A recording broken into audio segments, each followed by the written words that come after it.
মা বলেছি না তোমার আগে যদি আমার চোখ খোলে তাহলে প্রত্যেকদিন সকালে একটা করে লাথি খাবা।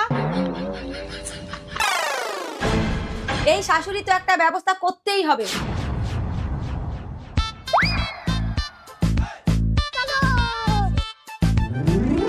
মা এই নিন আপনার গরম চা। কটা বাজে? 哎呦我的妈！ তিনটে। 3টের সময় চা কে খায়? ভোরবেলায় উঠে করেছি, যদি না খেয়েছেন না।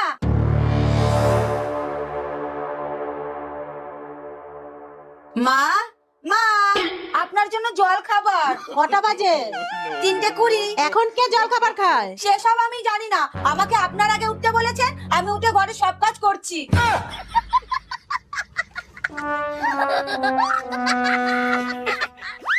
মা আপনার জন্য ভাত এনেছি। হে মা, আমার ভুল হয়েছে, আর কোনোদিন তোমাকে ঘুম থেকে